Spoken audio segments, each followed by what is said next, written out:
As-tu déjà essayé d'imaginer ce que ça donnerait de traverser presque 1000 ans d'histoire, dans un seul corps, avec une seule vie? Avoir le temps de décoder chaque secret de la nature, d'accumuler une expérience inépuisable, d'observer de tes propres yeux des siècles entiers défiler devant toi. Ça ressemble à un scénario de film fantastique ou de science-fiction, n'est-ce pas? Et pourtant, pour les tout premiers êtres humains créés directement par Dieu, c'était tout simplement la norme. Adam a vécu 930 ans. Mathusalem a atteint 969 ans. Toute une civilisation s'est développée avec des durées de vie qui, aujourd'hui, nous paraîtraient irréelles, presque absurdes. Puis, brusquement, tout bascule. La Bible nous rapporte un tournant majeur dans l'histoire humaine, dans Genèse 6h3, à travers une des déclarations les plus mystérieuses de toute l'Écriture. Mon esprit ne restera pas toujours avec l'homme, car l'homme n'est que chair, et ses jours seront de 120 ans. Pourquoi Dieu a-t-il imposé une coupure aussi radicale? Qu'est-ce qui a poussé le Créateur à reconfigurer le modèle humain? C'est ce mystère-là que nous allons décortiquer ensemble aujourd'hui. Une décision divine qui a redessiné le destin de l'humanité, et notre manière de concevoir notre propre vie. Adam, bien plus qu'un homme primitif. Quand on pense à Adam, on l'imagine souvent comme un homme d'un passé très lointain, un peu naïf, découvrant à peine le monde autour de lui. Mais ce n'est pas ce que la Bible laisse entrevoir. Adam a été formé directement par Dieu, avec un esprit parfaitement équilibré et des capacités intellectuelles bien supérieures à celles des plus grands génies que l'histoire ait connus. Ce n'était pas un cavernicole ou un sauvage primitif. C'était le premier scientifique de l'humanité, la source du savoir qui allait se transmettre à travers les générations. En 930 ans de vie, il a eu tout le temps d'observer, de classer, d'analyser la création. Là où nous essayons de comprendre le monde en quelques décennies, Adam disposait de plusieurs siècles pour explorer les lois de la nature. La Bible dit que Dieu fit venir tous les animaux vers Adam pour qu'il leur donne un nom. Dans la pensée hébraïque, nommer ne signifie pas juste coller une étiquette. C'est discerner la nature profonde, la fonction, le rôle de chaque être. En d'autres termes, Adam a réalisé la première grande étude biologique de l'histoire. Il observait, classait, comprenait le projet divin derrière chaque forme de vie. Chaque animal, chaque plante, chaque phénomène était comme une page d'un immense livre que son intelligence pouvait lire sans effort. Et sa compréhension s'est encore approfondie lors de la première intervention biologique décrite dans la Bible, la création d'Ève à partir d'une de ses côtes. Lorsqu'il déclare « Voici cette fois celle qui est os de mes os et chair de ma chair », ce n'est pas seulement une belle phrase poétique. C'est aussi l'expression d'une prise de conscience profonde sur le corps humain, la parenté, la transmission de la vie. Aucun scientifique moderne n'a été témoin de ce genre de miracle. Pendant des siècles, Adam a transmis ce qu'il savait à ses enfants, petits-enfants et arrière-petits-enfants. Il a vu naître plusieurs générations et leur a enseigné les lois de la nature, les principes spirituels de Dieu, les secrets d'une longue vie. Parler avec Adam aurait été comme consulter les plans originaux de l'univers. Sa mort à 930 ans n'a pas seulement marqué la fin d'une vie, mais la disparition d'un monde de sagesse concentré en un seul homme. Et pourtant, son savoir n'a pas disparu. Il a continué à se diffuser, à s'enrichir, à se développer dans les générations suivantes. Jusqu'à ce que la connaissance humaine atteigne un niveau que Dieu lui-même ne pouvait plus ignorer. Une humanité qui vit des siècles, et qui progresse à une vitesse folle. Imagine maintenant une société où on ne te considère pas adulte à 18 ou 20 ans, mais à 200 ans. Une époque où les anciens dépassent les 800 ou 900 ans, certains approchant les 1000 ans. Chaque individu devient comme une bibliothèque vivante, gorgée de découvertes, d'inventions, d'expériences accumulées pendant des siècles. C'est le monde d'avant le déluge, entre Adam et Noé. Un monde à très haute longévité. Ce n'était pas une civilisation primitive. C'était probablement une ère d'intense développement, d'exploration, de progrès, peut-être même à un niveau que notre époque moderne sous-estime complètement. Regarde ces durées de vie rapportées dans la Genèse. Adam, 930 ans. Enoch, 905 ans. Kénan, 910 ans. Mahalaleel, 895 ans. Jéred, 962 ans. Enoch, 365 ans, Dieu le prit auprès de lui. Mathusalem, 969 ans.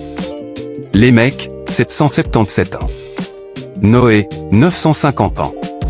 Une grande partie de ces hommes ont vécu en parallèle. Imagine les échanges entre eux, des discussions, des débats, des transmissions de savoir entre des gens qui ont derrière eux 300, 500, 700 ans d'expérience. Ce n'étaient pas juste des patriarches vieillissants. C'étaient de véritables centres de données humains, capables de stocker, traiter et transmettre le savoir à un niveau inimaginable pour nous. Et ce savoir ne faisait pas que s'ajouter, il explosait. Adam enseigne à sa descendance. Sa descendance l'enrichit, puis le transmet à la génération d'après, qui l'améliore, expérimente, innove. En quelques siècles seulement, leur monde a peut-être atteint des niveaux de science et de technologie qui nous sembleraient futuristes. La Bible nous donne quelques indices en Genèse 4. On y voit les descendants de Caïn construire des villes, fabriquer des instruments en bronze et en fer. Autrement dit, urbanisme, métallurgie, organisation sociale. Avec des siècles pour perfectionner leurs compétences, ces gens ont probablement développé des techniques qui surprendraient même nos meilleurs ingénieurs.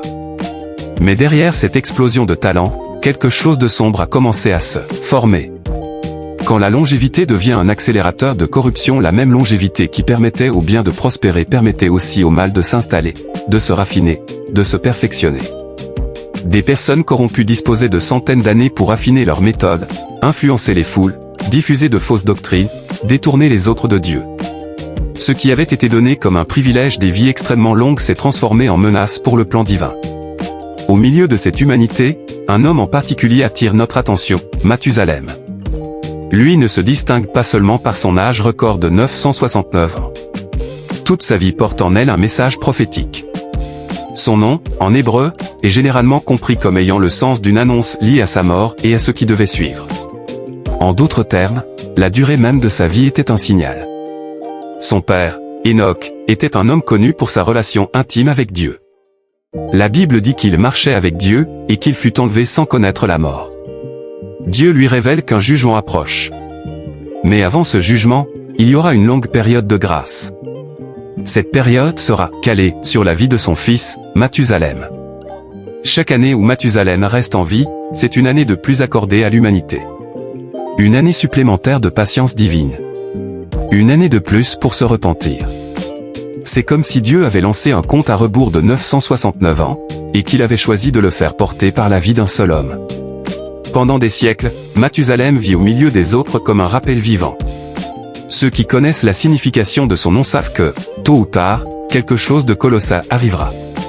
Chaque matin où Mathusalem ouvre les yeux, c'est la preuve que la grâce tient encore. Chaque anniversaire est une nouvelle extension de délai pour que le monde change de direction.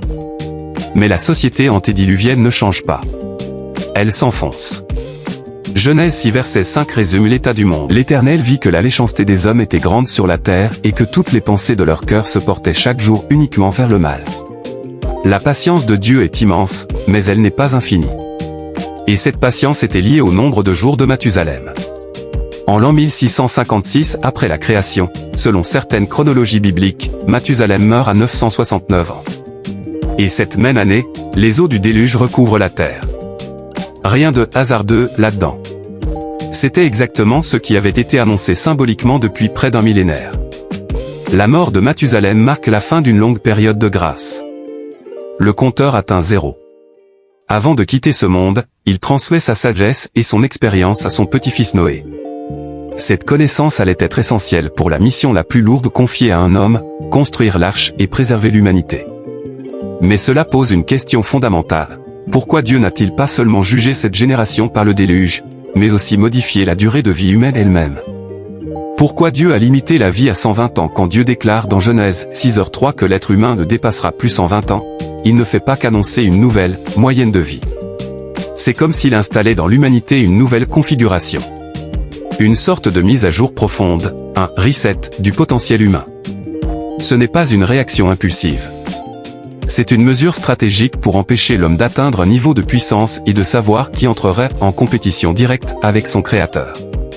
La longue vie, qui devait être une bénédiction, était devenue un amplificateur de rébellion. Réfléchis-y, un dictateur moderne, avec seulement 40 ou 50 ans de pouvoir réel, peut déjà dévaster des nations entières. Imagine maintenant un tyran disposant de 500 ou 700 ans pour perfectionner l'art de manipuler, multiplier et détruire. Elle se raffine. Avec le temps, elle devient plus subtile, méchanceté ne fait plus intelligente, plus systémique. Des leaders corrompus peuvent bâtir des empires d'ombre, tisser des réseaux d'influence et de perversion sur plusieurs générations. Et ce n'est pas tout. Avec des siècles d'expérimentation, l'humanité d'avant le déluge a peut-être commencé à toucher aux fondations même de la création, manipulant sans conscience ce qu'elle ne respectait plus. Ils avaient le savoir, mais pas à crainte de Dieu. L'intelligence, mais pas à sagesse. L'invention, sans le discernement. À ce stade, la limitation de la vie humaine n'est plus seulement un jugement. C'est une protection. En ramenant la durée de vie à environ 120 ans, Dieu réduit le temps disponible pour laisser une corruption extrême se cristalliser dans un seul individu. Il limite la capacité d'un seul homme à contrôler trop longtemps la société. C'est comme s'il avait intégré un pare-feu dans le cœur de l'histoire humaine. Chaque génération repartirait sans pouvoir s'appuyer trop longtemps sur les mêmes figures corrompues. Le savoir devrait être reconstruit, revalidé, réappris. Moins de temps pour établir des empires destructeurs, moins de marge pour installer des systèmes de domination sur plusieurs siècles. Après le déluge, un redémarrage biologique progressif. Le déluge n'a pas été seulement un jugement moral. Il a aussi marqué un gigantesque redémarrage biologique. Quand les eaux se retirent et que Noé sort de l'arche, il ne transporte pas seulement sa famille. Il porte avec lui le début d'une nouvelle phase pour l'humanité. Dieu introduit progressivement une réduction de la longévité. Noé vit encore 950 ans, mais après lui, génération après génération, les durées de vie commencent à chuter. On observe une décroissance régulière dans la Genèse. Noé, 950 ans. Sem, 600 ans. Arpachshad, 438 ans. Shelah, 433 ans. Héber, 464 ans. Peleg, 239 ans. Reu, 239 Nahor, 148 Serug, 230 ans, 205 ans. Abraham, 175 ans. Ce n'est pas un hasard. On voit un schéma, une réduction intentionnelle, graduelle, comme si Dieu ajustait les paramètres de la vie humaine pour atteindre une zone cible. Assez de temps pour apprendre, grandir, se former. Mais plus suffisamment de temps pour que le mal puisse se déployer sur plusieurs siècles à travers un seul individu. Cette transformation n'est pas seulement symbolique. Elle a des implications directes sur le plan de salut de Dieu. Des vies plus courtes signifient un rythme de génération plus rapide. L'histoire avance plus vite vers le Messie promis. En même temps, les vies limitées empêchent le retour d'une corruption, version antédiluvienne. Chaque génération a moins de temps pour creuser le mal, et une nouvelle chance d'écrire une histoire différente. Le pouvoir familial change aussi de forme. Avant le déluge, un seul patriarche pouvait influencer 6, 7, 8 générations simultanément. Après le déluge, ce type de domination à long terme devient beaucoup plus rare. Moins de durée égale moins de contrôle absolu. Un plan de timing parfait jusqu'au Messie. Ce raccourcissement de la durée de vie ne touche pas seulement la biologie. Il impacte aussi le calendrier spirituel de l'histoire. Dans Matthieu chapitre 1, la généalogie de Jésus est organisée en 3 séries de 14 générations. 14 de Abraham à David. 14 de David à l'exil à Babylone. 14 de l'exil jusqu'à Jésus. Ce n'est pas qu'un moyen mnémotechnique. Le chiffre 14 est lié au nom David dans la valeur numérique hébraïque. Cette structure met en lumière le rôle central de David dans la lignée messianique et montre que rien n'est laissé au hasard. 3 fois 14 égale 42.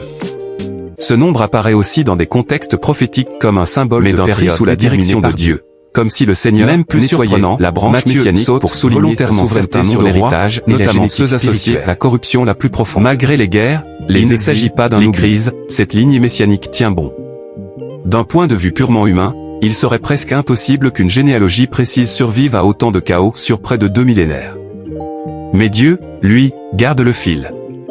Comme s'il possédait sa propre copie parfaite des archives familiales les plus importantes de l'histoire. Et tout cela se connecte avec la limite de 120 ans. En réduisant progressivement la durée de vie, Dieu rythme le nombre de générations nécessaires pour qu'au moment exact prévu, Jésus-Christ entre dans l'histoire. Ni trop tôt, ni trop tard. Si les hommes avaient continué à vivre 900 ans, le nombre de générations aurait été trop faible. S'ils avaient vécu 30 ans seulement, le nombre de générations aurait explosé. Mais en stabilisant la vie humaine entre 70 et 120 ans, Dieu orchestre un tempo précis pour dérouler son plan de salut. Et toi, dans tout ça? Tout ce parcours, d'Adam à Noé, de Mathusalem au Messie, nous mène à une réalité. Aujourd'hui, toi et moi vivons sous cette limite que Dieu a fixée il y a des millénaires. Non pas comme une prison, mais comme un cadre de grâce. Ta vie ne durera pas 900 ans. Mais elle n'a pas besoin de durer 900 ans pour accomplir le plan que Dieu a prévu pour toi. Chaque jour que tu as est un cadeau calculé. Chaque année est une fenêtre d'opportunité pour découvrir Dieu, marcher avec lui, aligner ta vie sur son plan. La réduction de la durée de vie humaine n'était pas simplement une sanction collective. C'était une protection contre une destruction totale. Sa naissance et un accélérateur pour que les plans de salut rien n'est arrivé au hasard arrive au bon moment. Chaque génération avait un rôle qui a foulé la terre dans sa perfection originelle. C'est la tienne. Jusqu'aux hommes d'avant le 220 ans qui ont joué avec ni trop courte, ni trop longue. Elle est exactement calibrée pour la mission que Dieu t'a confiée. Tu n'es pas par accident. Ton époque, ton contexte, ta génération sont voulus. Chaque matin où tu te réveilles, c'est une nouvelle portion de grâce. Chaque année qui s'ajoute, c'est une marge de manœuvre supplémentaire pour accomplir ton appel, impacter des vies, laisser un héritage qui compte vraiment. La main qui a protégé l'humanité lors du grand redémarrage a aussi choisi précisément le moment de ta naissance. Tu es en vie à cette période de l'histoire pour une raison. Si ce message t'a parlé, si tu vois un peu mieux comment la sagesse de Dieu se cache même derrière la limite de notre durée de vie, alors ne garde pas ça pour toi. Montre-le en likant cette vidéo, en la partageant, pour que d'autres découvrent à leur tour cette perspective. Que Dieu te bénisse, et à très bientôt.